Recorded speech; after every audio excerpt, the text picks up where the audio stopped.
दोस्तों, रूस और यूक्रेन के बीच युद्ध के 1511 दिन हो गए हैं, जबकि ईरान के ऊपर आक्रमण का आज 46वां दिन है और अमेरिका, ईरान, साथ में इजराइल को भी ले लें तो युद्धबंदी का 7वां दिन है और कहने के लिए हमास के साथ 186वां दिन है, जबकि हिजबुल्लाह के साथ इजराइल का कोई भी युद्धबंदी नहीं है और दोनों के बीच में जबरदस्त लड़ाई चल रही है। लेकिन सबसे पहले रूस यूक्रेन के युद्ध के बारे में बातें करते हैं।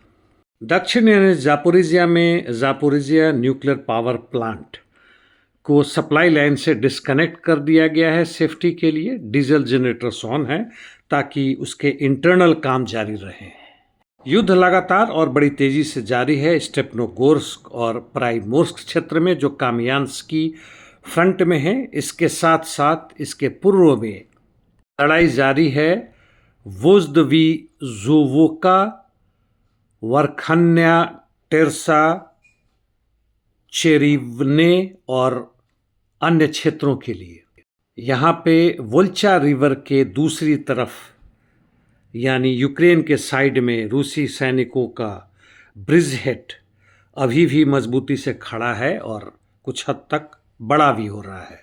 पूर्व यानी पोक्रोवा सटे हुए कॉन्स्टांटिनिवका क्षेत्र में भी लड़ाई जारी है। रूसी सैनिकों ने थोड़ी सी बढ़त ली है कॉन्स्टांटिनिवका के दक्षिण पश्चिम क्षेत्र में, तथा वो आगे भी बढ़ रहे हैं स्टेपानिवका, इलिनिवका, बेरस्तो क्षेत्र से कॉन्स्टांटिनिवका की तरफ।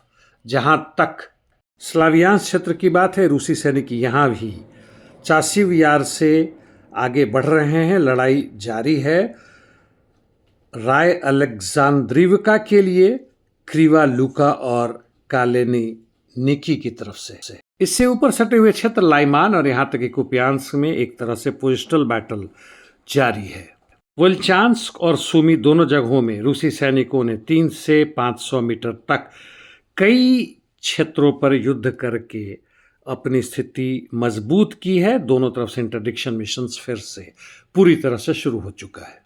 अब मध्य पूर्व में आते हैं। जहां तक पैलेस्टीन की बात है, वेस्ट बैंक में सेटलर्स और इजरायली सिक्योरिटी फोर्सेस द्वारा वहां के फिलिस्तीनियों पर जबरदस्त कहर जारी है। लेबनान में बिंट जबेल, जो मैंने कल बताया था कि वहां से आईडीएफ के सैनिकों को बुरी तरह से परास्त किया गया था, अब उसे घेरने की वह कोशिश कर रहे हैं पश्चिम, दक्षिण तथा पूर्व क्षेत्र से। ऐसा लगता है कि ये स्थिति बनी रही तो फिर यह हिजबुल्लाह के लिए कठिन परिस्थिति होगी। वैसे दोनों की तरफ से काउंटर अटैक बहुत जबरदस्त जारी है, रॉकेट, ड्रोन और एयर स्ट्राइक, इजराइल की तरफ से खासकर। स्ट्रेट ऑफ हॉर्मुज में जहां तक ट्रंप की डेडलाइन था कल शाम में 5 बजे तक, वह टाए फुस हो गया है और रूसी विदेश मंत्री को चीन में बुलाया गया है। निश्चित रूप से इसी पर बातें होंगी। इस बीच में अमेरिका का एक और aircraft carrier gulf of Oman तक पहुंच गया है। दूसरा एम्फीबियस, वह रास्ते में है, यूएसएस बॉक्सर। यह इस महीने के अंत तक पहुंच जाएगा।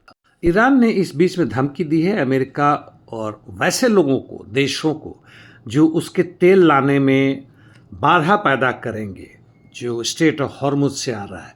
और इसी के साथ साथ हुतीज ने भी धमकी दी है कि ऐसा यदि हुआ, युद्ध बढ़ा, नहीं रुका, तो वह रेड सी में फिर से वहां का आवाजाही बंद कर देंगे। इस बीच में जहां तक ओपेक की बात है, जो 1960 से बना हुआ और आज 1 दर्जन के पास उसके सदस्य हैं, उनका तेल उत्पादन बुरी तरह घट गया है। खासकर इराक, यूएई और सऊदी अरबिया, जो 27% तक घट गया है। पिछले महीने की तुलना कर रहा हूं, इस महीने में भी घटा ही हुआ है। हाँ, सऊदी अरबिया से जो तेल जाता था चीन को, उसमें भी काफ़ी कमी आ गई है। संभवतः यह पॉलिटिकल रीज़न भी हो कि भाई तुम युद्ध रुकवाओ, क्योंकि सऊदी अरबिया पूरी तरह से इजराइल और अमेरिका के साथ है। बोलने के लिए तुर्की के राष्ट्रपति ने भी यानी एर्दोगन ने भी कुछ बातें बोली हैं। हमेशा बोलते रहे, कुछ दिनों से शांत थे, और उन्होंने कहा कि हमें तैयारी करनी होगी पूरी ताकत से बना के कि हम इज़राइल के खिलाफ आक्रमण कर दें। हमने पहले भी लीबिया और काराबाख में आक्रमण किया था और परिस्थिति देख सकते हैं। मैं सुनने वालों को यही याद दिलाऊंगा कि जहां ये लोग पहुंचे थे लीबिया और काराबाख, वह बर्बाद हो चुका है और इनकी कोई हिम्मत नहीं बनती है। पूरी तरह से इन्हीं के द्वारा तेल और दूसरे तरह के सामान इज़राइल को पहुंच रहे हैं, जो इज़राइल को युद्ध में बनाने वाले आवश्यक सामान प्राप्त होते हैं। और फ़लस्तीन में जनसंहार हो रहा है, अब लेबनान में भी शुरू कर दिया उन लोगों ने। हंगरी में ओरबान के पतन के बाद, हार के बाद, अब ऐसा लगता है कि स्लोवानिया दूसरा देश बन रहा है जो नेटो के खिलाफ जहर उगल रहा है। उन्होंने पहले भी बात की थी, फिर बात कर रहे हैं कि नेटो में रहें कि ना रहें, इसके लिए जनता के बीच जाएंगे और रेफरेंडम करवाएंगे। यह खासकर इसलिए है कि डिफेंस बजट को 5% बनाने की कोशिश की जा रही है, जिसके कारण यहाँ के जनता पर भारी दबाव पड़ेगा। ईरान के प्रवक्ता ने कहा है कि इस्लामाबाद में बातचीत बंद होने के इमीडिएटली बाद अमेरिकी वाइस प्रेसिडेंट भाग लिए और इसके साथ साथ इनके भी राजनयिक जो थे, जिसमें विदेश मंत्री भी थे, उनके जहाज को बदलना पड़ा। वो तेहरान के बदले में माशहाद में उतरे हैं क्योंकि उन्हें डर था कि उनके हवाई जहाज पर आक्रमण किया जा सकता है।